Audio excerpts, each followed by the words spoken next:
Me and him were partners in the real estate seminars. We were partners in a couple real estate transactions. That's it. He's not a victim. He was my partner. He was an investor. Anthony Martini, this guy, Anthony Barone.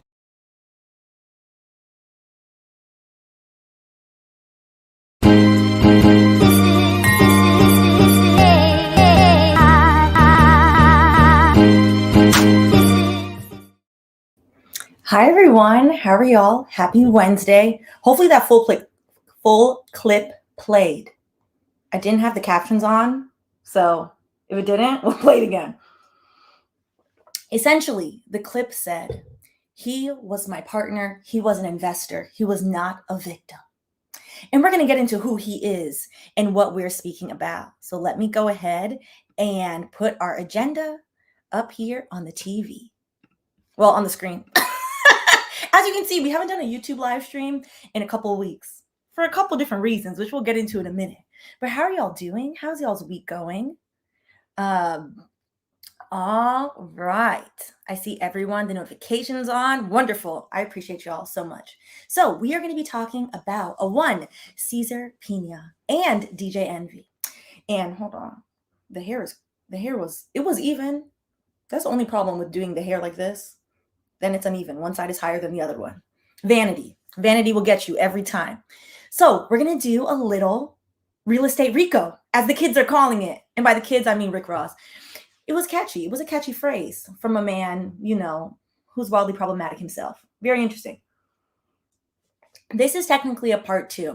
So in August of this year, we covered the civil law case, the numerous lawsuits against both DJ Envy and Cesar Pena, his real estate business partner and former longtime friend.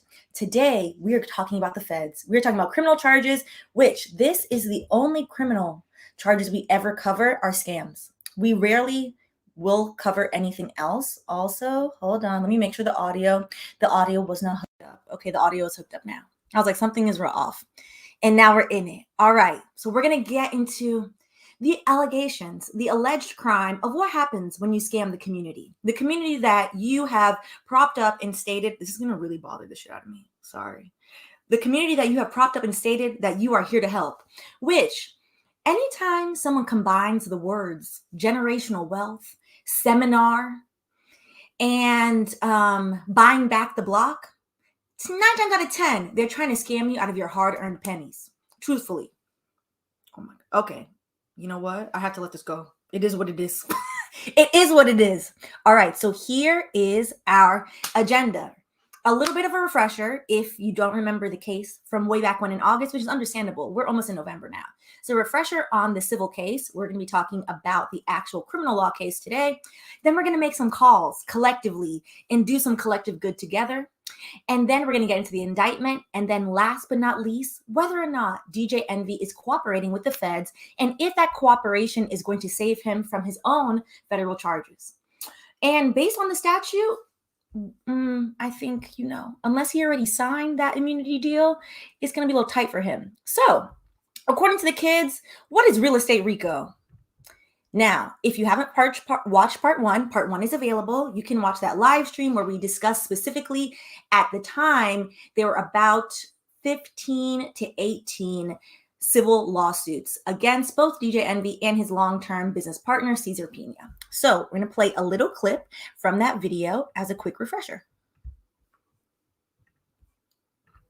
Higher complaint, you see defendant Pena, where does DJ Envy come in?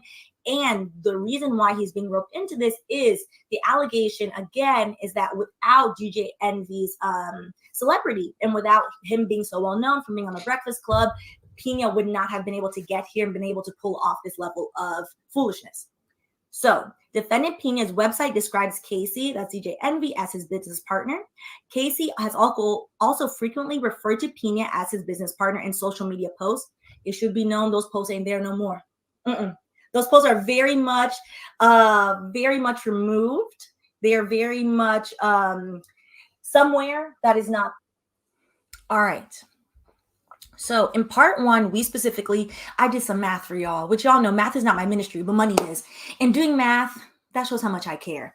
Which essentially the way the alleged Ponzi scheme was run, they were taking money for investments to invest in various, I would say frequently now gentrified areas such as Paterson, New Jersey, areas that were historically underfunded, purposely Black areas. They were going in and investing money into these homes in order to give their partners who they were working with 20 to 30% returns. Now, if it's too good to be true, and if it sounds too good to be true, it is likely too good to be true. They are likely scamming you.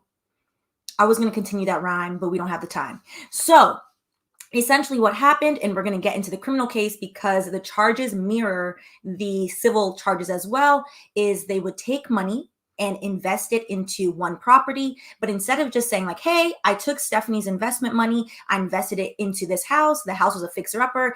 I fix up the house. She's going to get $60,000 off of her $200,000 investment. They would then go to Gabriel, for example, Shayna, Jasmine, I'm just using my friends' names, and say, hey, we bought this house. Y'all want to invest in this house? And they wouldn't tell them like, yeah, Stephanie already gave me money and Stephanie has never seen a return, but don't worry about that. And somehow for a house that was only worth around $400,000 to $500,000, they would collect allegedly $5 million for the one house. If you know anything about renovations, if you ever had to fix anything, don't know $400,000 house costs $5 million to fix up, which is essentially the alleged Ponzi scheme summarized in 30 seconds. All right. Higher complaint. Okay.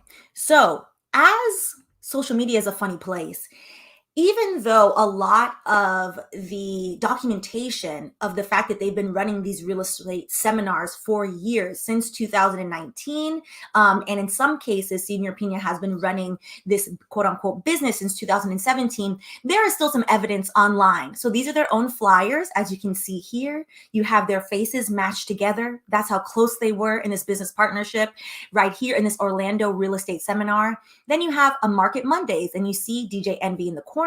And then you see Cesar Pena to the right of him.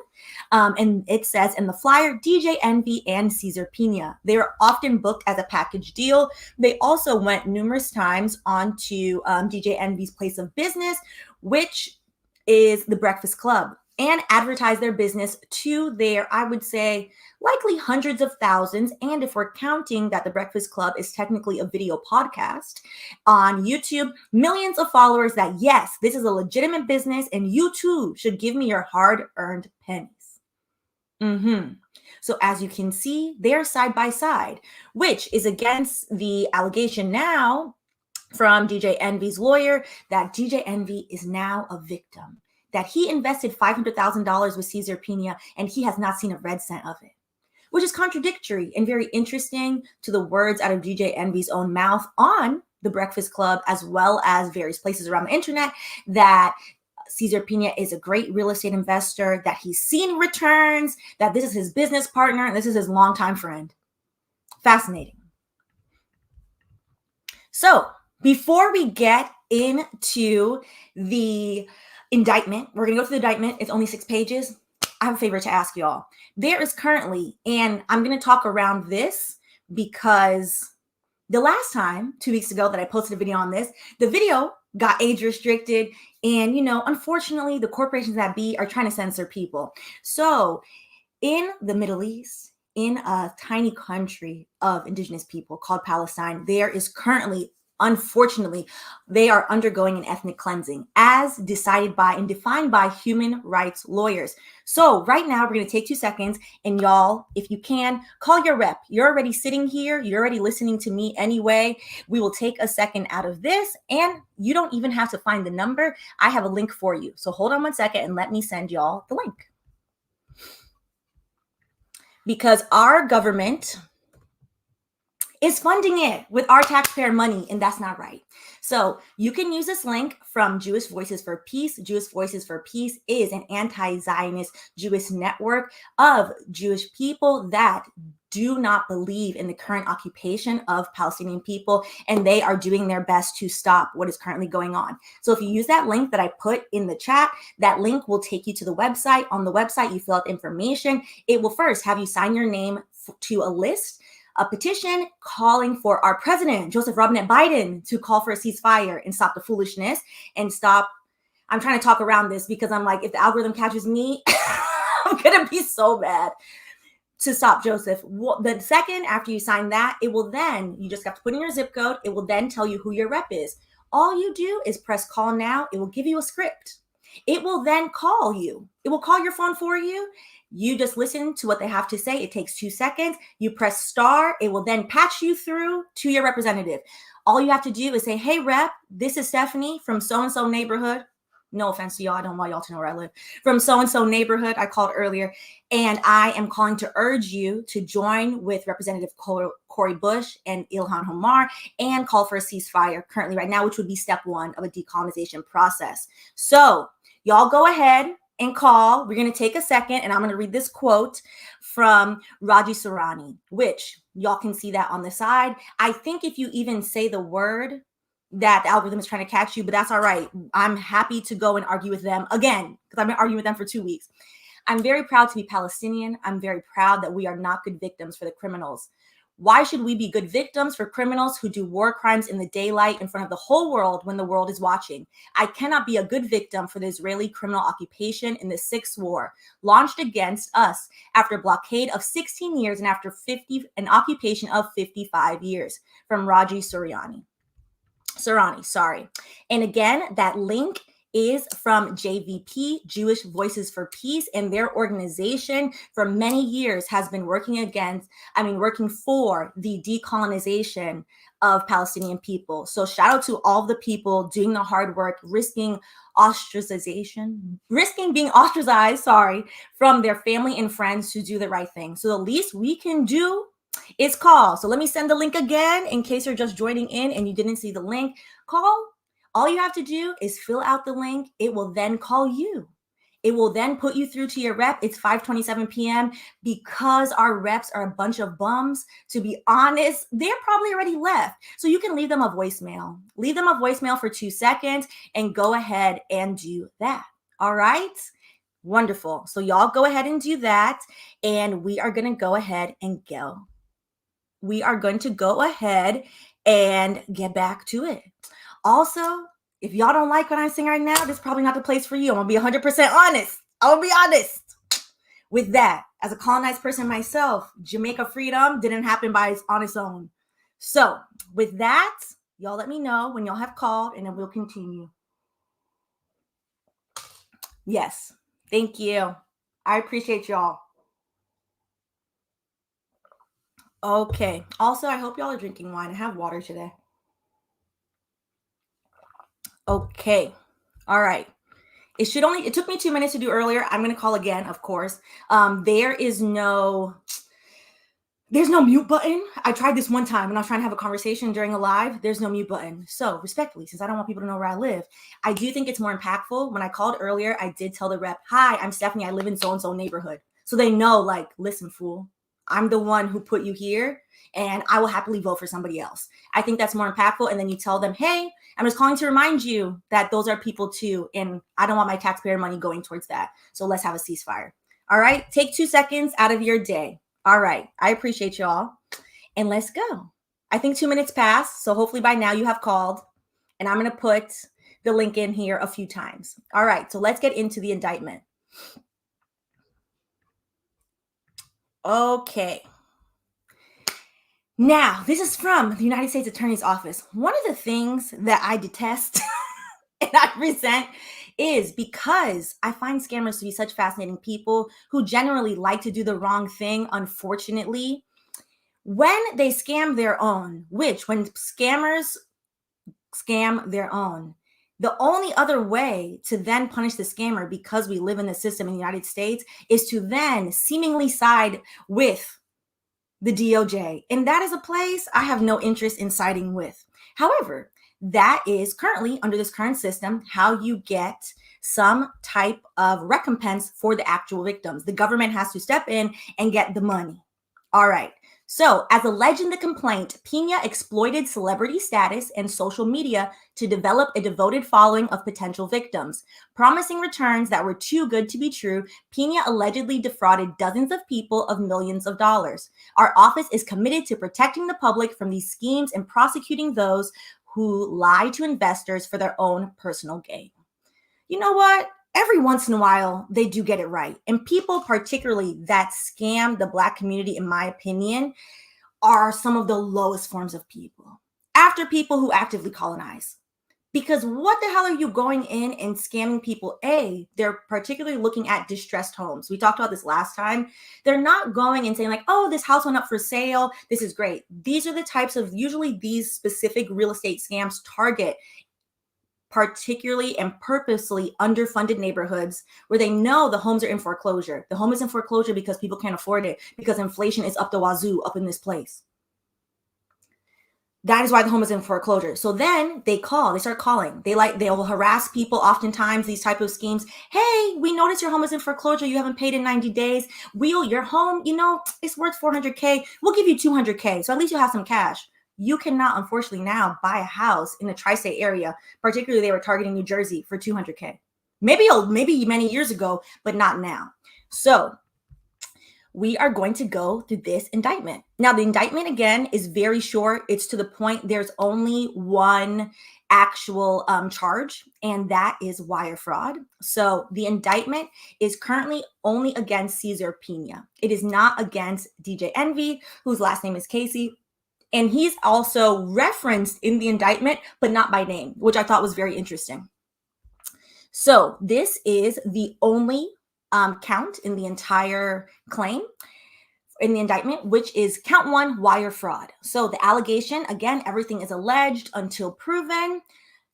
When the feds come after you, things are alleged with lots of receipts. The feds is not, your local government, where we're paying the taxes, but you don't know where the money is going. The feds have our cash. Them and Joe, who clearly is doing reckless things with our money.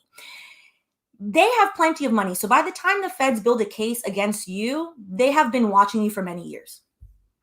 Now, from in and around 2017, we are in the year of 2023, so this is 6 years in, through in or around May 2023, in Passaic and Bergen counties in the District of New Jersey and elsewhere, the defendant, Cesar Pena, God, this man's whole government name in here, Lord, knowingly and intentionally devised and intended to devise a scheme and artifice to defraud and to obtain money and property by means of materially false and fraudulent pretenses, representations, and promises, and for the purpose of executing and attempting to execute such scheme and artifice to defraud, did knowingly transmit and cause to be transmitted by means of wire communications in interstate and foreign commerce, certain writings, signs, signals, pictures, and sounds, to wit, a wire transfer sent on or about September 13th, 2022.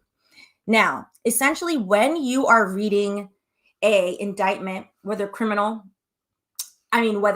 or state, is when they are doing the allegation, they will just track the statute, which is why the entirety sounds like legal word salad, why it sounds so long, so much legal jargon. And the purpose of that is to say, like, hey, these are all the elements. So specifically for wire fraud, there are 4 elements, which we'll go through in a second. These are all the elements. And yeah, he did not 1, not 2, not 3, but all 4.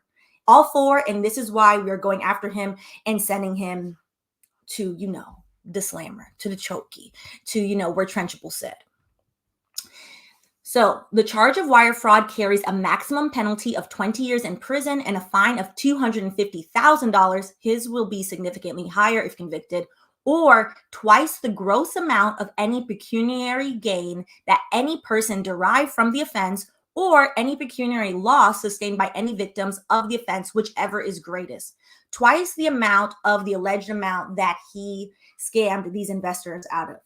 The numbers specifically are not listed in the indictment. However, in the lawsuits, the few that we covered, we're talking at least the allegations $10 million.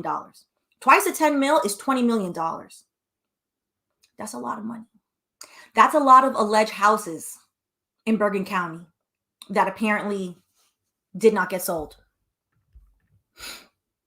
So this is specifically the statute that they're referring to, U.S. Code 18 U.S. Code 1343, fraud by wire, radio, or television. Television fraud are usually when we covered, I'm thinking of her face. Her name is Jen. I can't remember her last name right now. The woman that was Real Housewives of Utah, it's Salt Lake City. What's Jen's last name? I can't remember. Who did plead guilty. She didn't do, technically she was not television fraud, although because she was targeting the elderly, people usually do target the elderly through television fraud. What she was doing was also counted as wire fraud. Television fraud is like, late night and either late night commercials. Some of those are full on fraud, full on television fraud. Jen Shaw, thank y'all.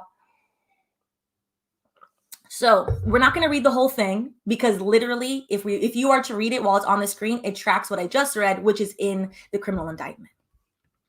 All right. So this part, because right now all the speculation is DJ Envy also going to be arrested? What is the likelihood? And what does the indictment say about him? So this is when he is essentially alluded to and referenced, but as you can see, they are not using Mr. Casey's name. So the defendant, relevant entities, and overview of the scheme. At all times relevant to the complaint, defendant Cesar Humberto Pena resided in New Jersey, aka Flipping New Jersey, that's the name of one of his companies, and held himself out to be a real estate investor, developer, and flipper. Pena and his business partner, so this is DJ Envy, a well-known disc jockey and radio personality, Individual One, operated a company that conducted real estate seminars around the country. Together, they used Individual One's celebrity to promote various real estate enterprises that Pena controlled. During real estate seminars, private one-on-one sessions, advertisements, public appearance, and otherwise, Pena represented that he was a highly successful real estate investor, owned thousands of properties in multiple states. The idea that he owned thousands of properties in multiple states should have been the first red flag to people. And had business relationships with numerous celebrities. That part is true. Through these efforts, Pena developed a significant following that included hundreds of thousands of social media followers. Okay. So, Pena owned and or controlled numerous business entities which held real property and or were used to open bank accounts that Pena used in furtherance of the charged offense. It should be noted when we went through the civil lawsuit, when he was named in the civil lawsuit, all of these companies were essentially like sole prop LLCs. So sole proprietorship LLCs, where he is the only person listed in most of them. There might be some that DJ Envy is listed in them, but the majority of them were he was the sole member of the LLC that his name was on it. So warehouse, spelled W-H-A-I-R, house. That bothers me. Maybe regular warehouse was taken, but why not a more inventive name? A New Jersey limited liability company with a principal place of business in Wayne, New Jersey. Then you had From Start to Flip LLC, aka From Start to Flipping LLC, a New Jersey limited liability company with a principal place of business in Tattawa, New Jersey. It is very easy to set up an LLC, which is also, let's just air out all the scammers together.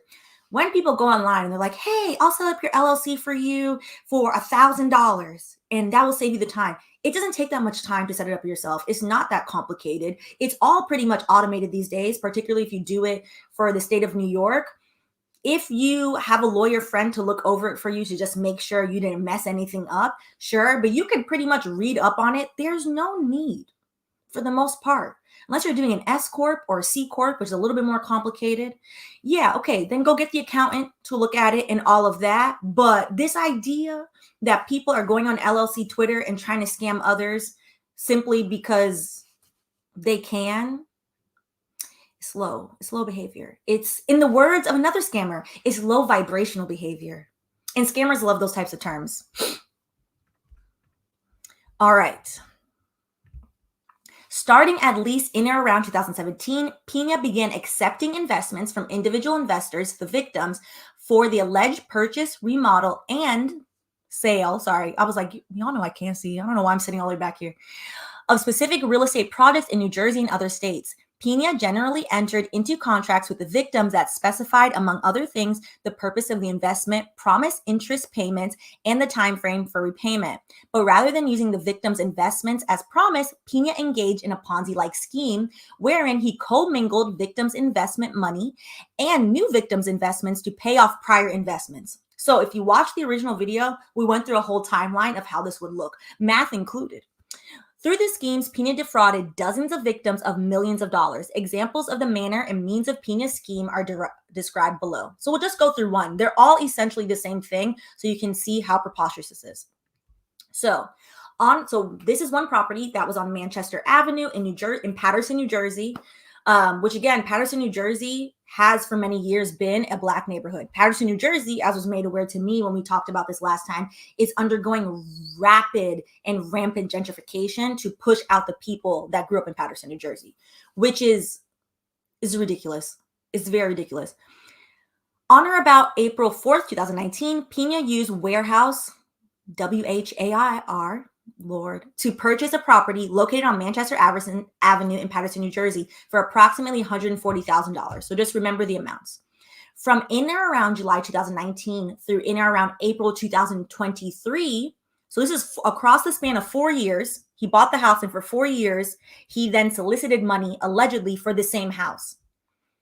Now, we are currently in a housing crisis. Around the world, people are in a housing crisis, the United States included, the tri-state area as well.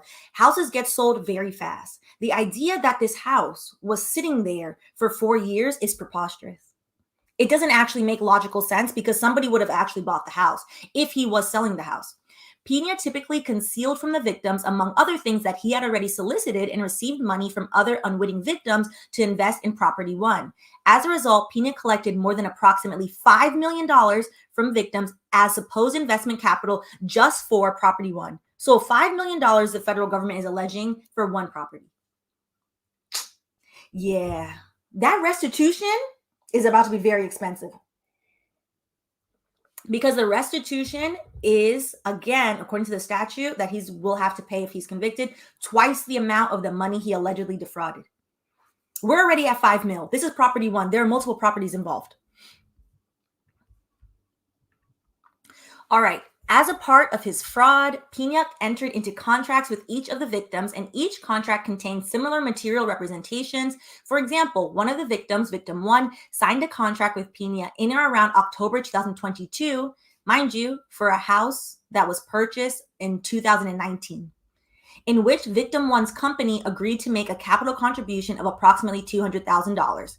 Now, just to highlight again how preposterous it would be that this house would have sat there for 3 years, we are now in 2023. All the way up until 2022, people were paying more than the list value of the house because people were so desperate for the illusion of owning a home. And I say with deep sympathy, the illusion of owning a home, because that's what it is in this country. You don't own the home, the bank owns the home, and the bank is now charging people 7% interest. And I, having 6 figures worth of student loan debt, know a little thing or two about interest. So for context, my student loans, when I borrowed them for law school, $225,000, shit ton of money. The law school tells you, it's okay, you're gonna get a job that pays you 180 grand. 1% of law students end up with those jobs, and they don't look like this. Truthfully, they don't. So that was not going to happen. And then you can pay it off. That didn't happen. In 5 years' time, my $225,000 of student loans grew by $75,000. It's a little bit more. I understand math. To $304,000 trifling dollars. My highest student loan interest rate is 7.21%. If you purchase a home, the average cost of a home in New Jersey now is pushing up against $500,000 to $600,000. With 7% interest, because that's what the mortgages are sitting at. They're sitting between 6 and 7% currently. A miracle would have to happen for you to ever actually own that home. Y'all know I need to get a new camera. It's going to happen one of these days. All right. So the idea that Cesar told these people that this house has been sitting there when in 2022, before the interest rate was so high, so this is where I was going with this, the interest rate has now in 2023 hit 6 and 7%. In the year 2020, because of the pandemic, the interest rates were sitting between 2 and 4%, very low, which is why people were willing to throw money. People were willing to be like, whatever, the interest rate is so much lower, I can get this house. There's no way that house would have sat on the market for 3 years, specifically in those years. Somebody would have paid an extra $20,000, $40,000, maybe even $50,000 to get the house. Lies and alibis. All right. So specifically how this would work is they went into the contract. The contract further stated that Pena would return the victim one's capital contribution within 5 months. So that original $200K plus an interest payment of approximately $60,000, amounting to approximately 30% return on investment. Pena fraudulently failed to disclose to victim one and other victims that Pena already owned the property. As in, I didn't really need your investment money to buy the property because I already purchased the property for myself. And I'm just telling you this, had mortgages or other loans on the property, you can, and this is a failing of our current system, you can take out multiple loans on one house, multiple mortgages. They will let you remortgage a house. And that usually affects people who do not have access to capital when an emergency happens to them. It has happened, unfortunately, to my family members where they have faced a life-threatening illness. So having cancer is expensive. And they have remortgaged their house. Now you have 2 mortgages on one house just so you can make sure your other family member stays alive. That shouldn't be allowed. All right. It is allowed because we live in a capitalist hellscape. All right. He also obtained allegedly dozens of other individual investments for the same property. In and around December 2022, 3 years after he purchased this house, allegedly, in reliance on Pena's false statement and fraudulent representations and omissions, victim one gave Pena approximately $200,000. So another $200K, the same $200K. Oh, this is a second $200K because they gave money in October 2022 as well as December 2022. Lord. So now it's a total of $400,000 for the same house that only originally cost $160,000. And again, it's a fixer-upper, but how much renovation are you doing? In and around June and July 2023, Warehouse sold the property for approximately $550,000. To date, victim one and other similar victims have received no money back for their property one investment. So they sold the property for $550,000, but allegedly solicited over $5 million for the property. Obviously, $550,000 is less than $5 million. None of those people was going to see a return because there's no return. There's no return to be had, which is how a Ponzi scheme works. And further, how it continued to work was when somebody complained, they would take allegedly somebody else's money, according to the federal government, and give it to the complaining person. So say I'm the first person who gave my money and I wait like 6 months. Let's say I'm patient. I'm like, okay, I see everyone is buying up these houses in this neighborhood. Why did no one buy the house I invested in? Where is my money? The minute I complain, maybe they'll take investor number 5's money and be like, you know what, Stephanie, I know you gave me $200K, but here's $10K. Just relax. According to the federal government, for property number 1, nobody got a red cent. You'll see as you go through the indictment, the other properties, they did pay out some of the people, but no one ever received, according to the government, their entirety of the actual investment, much less a return. So victim 1 and other similarly situated victims have not received any money from their investment in property 2.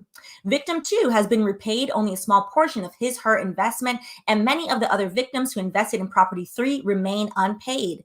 Victim 2 has been repaid only a small portion of her investment, and other victims who invested in property 4 remain unpaid. One of the things we talked about in the first, in part 1, so if you want to watch that one, is the fact that a lot of these people are reoccurring victims of the fraud, which is, I know it's hard to have empathy. You're like, you have $200,000 to waste? Like, wow, must be nice. However, when you have bought into something because somebody has told you like this is going to work out, there's often a, what is it called?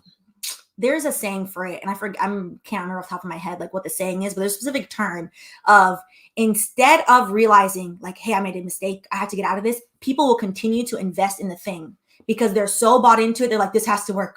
I'm going to lose all my money. And they continue to give the money because the swindler is telling them like, you have to be patient. This is not a get rich quick scheme. Of course, it's a long-term plan. Meanwhile, the swindler is swindling you out of hundreds of sunk cost fallacy. Thank you, Mo Money, and Jasmine as well. Thank you. I was like, there's a term for this. It's the sunk cost fallacy, which human nature will do this with anything. It's not just investments. People, unfortunately, will do this with relationship. People will do this with a job. People will do this This is an example I don't know if I want to give. It's the truth though. Certain people will do this with an education. And before I say the full example of this, why I don't want to give this example, is I don't want to deter anybody. Undergrad education is necessary. I believe everyone should get their undergraduate degree. You deserve it. Can teach you about other people, can teach you about the world. You can learn so many things. You also have the ability to be curious, etc. Most of these graduate programs are running scams. This is an unfortunate truth. Most of these graduate programs cannot give you a return on the investment for the program to cost $200,000. A lot of these graduate programs are now being sued, including law schools, for telling people, yeah, when you graduate, you make $180K. As a lawyer, the most I ever made when I was a lawyer in tech was $165,000 base salary. And that was after 6 years of being a damn good lawyer. And I was great at it. And I hated it. And it wasn't for me. I say that to say, I had a classmate my first year of law school who after one semester was like, it might be for y'all, it's not for me, and walked away. And I remember in the moment being like, damn, you already paid the tuition. Are you sure? But the sunk cost fallacy is like, I already paid one semester. Let me finish up the semesters. Before you even get yourself into that, because I say this to people in my DMs every once in a while as well, so I'm going to say this on here. Before you let other people, particularly with law school, as somebody who was a lawyer and begrudgingly, and it's still barred, but doesn't practice. Before you even get to law school, go work as a paralegal for a year. Go see if you actually like it. Go work as a contract manager for a year. See if the lawyers around you are happy. That's a tall order to find happiness amongst a bunch of lawyers. See if you like it, do it for a year, and then if you're like, this is really what I want to do, yeah, then law school's for you. Most people, myself included, that went straight from from undergrad to law school, immense regret. I only know 2 people that are still practicing. I had a lot of classmates. That I like. And practicing and happy. Let's caveat that. Practicing and happy. Okay, so listen. Just to put that out there. Now, on to why you're probably here. What's this got to do with the one DJ Envy? Now, he is again mentioned in the indictment, but not by name. He's called Individual 1. They reference him specifically as a disc jockey, as a celebrity, etc. It is clearly, hopefully y'all can't hear that. God, I'm getting a FaceTime. It is referenced. So Megan Cuniff, who is always, on the case, is sitting in on all these motions. So I just got a call. This is from her Twitter. I just got a call. Stop. See, I hate when my family, we're double callers. Hold on. Let me text them. Because if not, they're going to call a third time, child. Okay. I just got off the phone with DJ Envy's lawyer, Massimo D'Angelo, who is a very established attorney at one of the big law firms, who says Envy, I looked them up, who says Envy is one of Cesar Pena's Ponzi scheme victims. And quote from the lawyer, obviously, Envy is going to be assisting and cooperating fully with the federal government. That's what's implied here, to get not only his money back, but the money back from other victims. Now, when this first came out, you will remember on his radio show that he did state numerous times, well, it's complicated. I didn't really see the books, but, Cesar is a good person. That's my friend from a long time. To now he is a victim, that he has been bamboozled, defrauded, and led astray to the tune of $500,000. D'Angelo says Envy invested $500K with Pena, didn't get any money back. He paid out substantial sums to some of the other investors who thought they were getting money back. D'Angelo wouldn't tell me if Envy has testified before a grand jury, but he's agreed to go on a YouTube live with me later this week. Look at Megan. It's going to be great. I'll announce the date and time ASAP. Subscribe to my channel. Shout out to Megan going and getting her YouTube on, getting her AdSense coins. So she will be having a live stream with DJ Envy's lawyer. Also, shamelessly, the ask on my end is Megan Cuniff has been covering a lot of, specifically, I would say, lawsuits as well as criminal proceedings having to do with the Black community. It would be great if Essence, Jet Magazine in its former glory, Ebony, etc., had reporters and or legal professionals in these rooms. And I would happily be in there listening to some legal tea and breaking that down for y'all. So I'm just gonna put that out there, All right. So back to the statute. Now, to understand whether or not a one Mr. Casey, aka DJ Envy, is going to get charged, you have to understand the statute that Cesar Pena is being charged under, which this is the fraud by wire, radio, or television statute under the U.S. Code. So we won't read through the whole thing again because you only need to understand certain key words in here. Whoever having devised or intending to devise any scheme or artifice to defraud. So whoever having devised, did you do it or did you intend to do it? Or for obtaining money or property by means of false or fraudulent pretenses, representations, or promises, transmits or causes. So did you do it or did you cause it to be done? To be transmitted by means of wire, radio, or television communication in interstate or foreign commerce, any writings, etc., etc., etc. Okay. A lot of people are saying, without reading the statute, that DJ Envy did not have the intent to defraud people. While that statute can be read as a specific intent statute, as in, do you have the intention to do this? For example, we will never cover violent crime, specifically in crim, because I can't stomach it. I said it multiple times. Murder one, for example, for you to get charged with murder one, you have to have the intent to kill somebody. If you don't have the intent, you are likely going to get murder two or manslaughter. The intent has to be there. With fraud, there is intent and there's reckless disregard. It's the same thing. Ignorance of the law, because people seem to always be confused about this. Like, well, I didn't know that I wasn't allowed to run the stop sign. Ignorance of the law is not a defense. Ignorance of the law is never a defense. Ignorance of the law, unless you have the complexion for protection, it's not going to work out for you.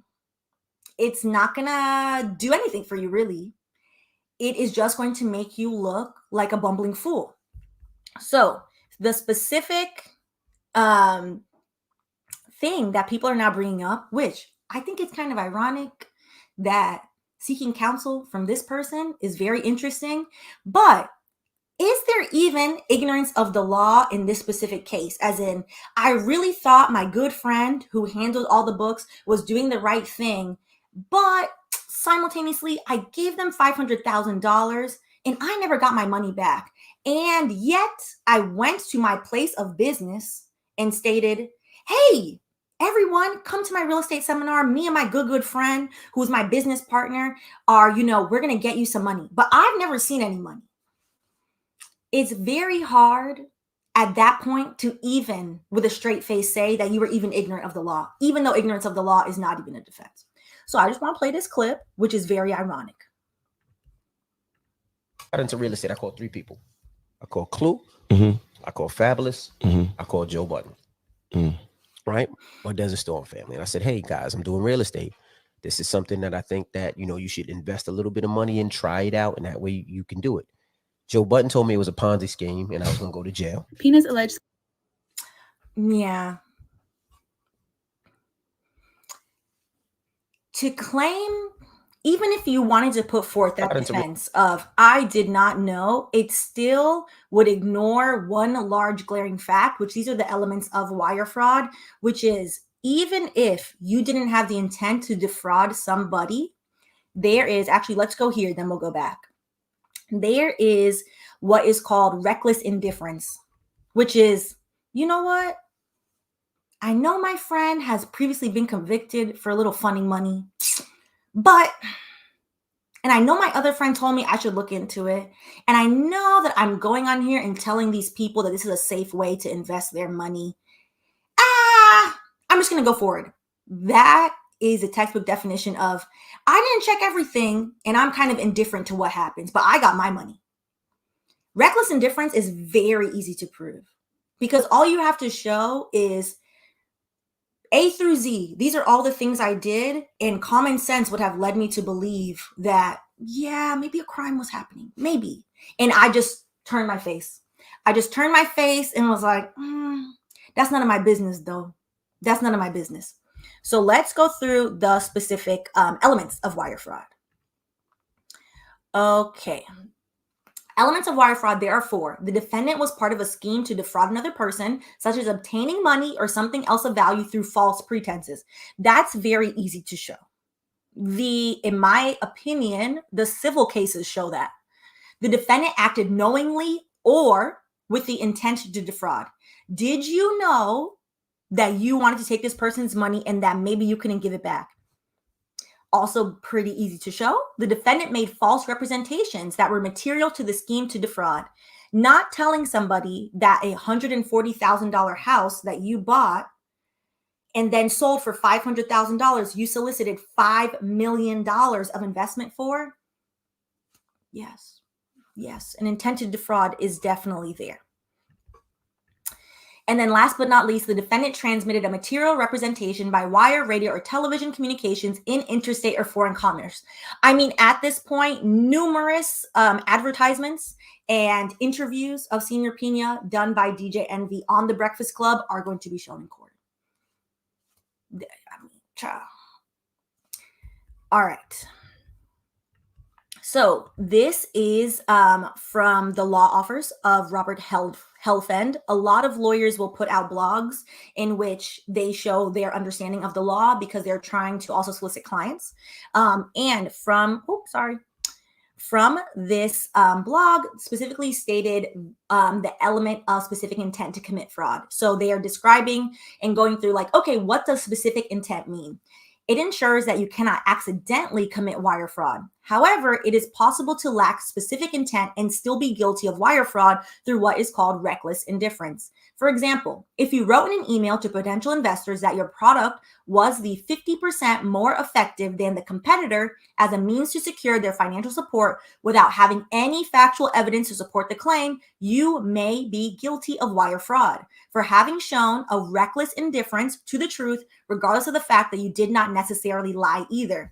So if we apply this legal analysis to DJ Envy in the same set of facts, did you, because now you're saying you're a victim, you gave Cesar Pena allegedly $500,000. According to you and your lawyer now, because you're stating you're a victim, you never received your return on investment. You never got that $500,000 back, and you never got a profit. Yet you, for 5 years, continue to evangelize this person and this product. Is a judge or a jury going to say that you are not recklessly indifferent to the truth? At this point, the only way, because he currently, again, he has not been charged. That would lead me to believe, because his lawyer is saying that he's cooperating fully with the federal government, that he has signed some type of immunity deal or plea deal. That would be the only way, or is hoping to sign an immunity deal or plea deal by cooperating. Because other than that, the facts are set in such a way that it would be very hard for him to win a case. His case. It would be very hard for him to convince, because you can waive your right to a jury if you just wanted to convince a judge. It would be very hard for a judge to reasonably believe that after 6 years of doing business with somebody that you just did not know. That's what reckless indifference is. I knew some things, but the truth was immaterial to me. That would be extremely hard to prove that he was not recklessly indifferent, to be honest. All right. Additionally, you may be guilty of wire fraud without having successfully defrauded anyone. All that needs to be proven is that you intended to defraud someone through the use of wire transmission. So that part of the statute wouldn't apply to either one of them, because the money, the wire transfers, the amounts, they're there. That's easily accessible to see that, hey, the money is there. All right. And on that note, let's go to some comments. Oh, it's 6:05. I'm on time, kind of. I have to make a dinner. All right. Also, it should be noted that even if you corroborate and cooperate with the federal government, you still might get charges. You just might get a reduced charge. The federal government is not in the business of giving out blanket immunity to people. Particularly, I think one of the reasons why this case has caught so much attention is the concept of buying back the block, scamming your own, using real estate as a means to gentrify the neighborhood as well as defraud investors out of their money. And the big part of it is using a celebrity to do it. So a similar case that is not being talked about as much, and honestly I haven't kept up with it, is the crypto case where Tom Brady, Shaq, I think even Kim Kardashian was named. A lot of celebrities essentially did sponsorships for one of the crypto companies. The company went bust. It is essentially a pyramid scheme. And the federal government was like, all of y'all are going to pay some fines because you need to learn your lesson and stop using your celebrity to scam regular people. And I think for that reason alone, I highly doubt he's just getting away with like, yeah, I'm going to testify and it's fine. I doubt it.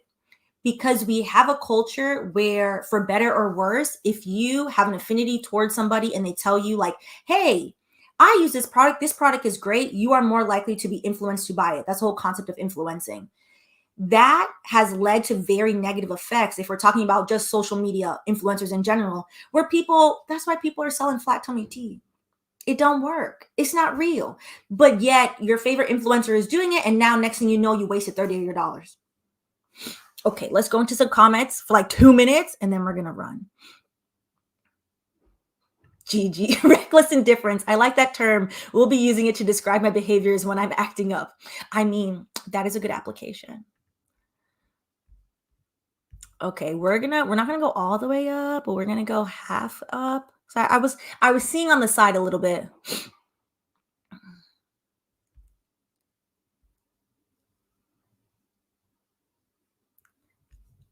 All right. Okay, let's see. Thank you, Farm DAs. This is why you can't trust a man with anything that I mean, yes, that will cheat on his wife and 6 kids. I mean, if people are willing to, fraud their family, what are they willing to do to you? That I always keep that in mind. So this will be very interesting. FTX, thank you to Frames Media. FTX is the other, the crypto case that's currently going on, where they are actively going after celebrities because, for what it's worth, if we use the Kardashians as an example, because they're an easy example where people are like, this is wild amounts of greed. You have all this money. Why are you doing $100,000 endorsement? You don't even need the $100,000. So you didn't do any research. You didn't care. You just are like, yeah, more. So the only way to get people to stop doing this types of behavior is, if you listen, you must feel, is a little consequences.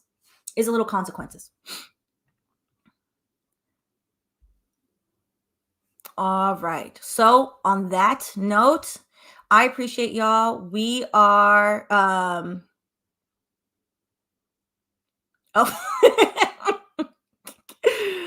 hope dinner went well, Blues Universe.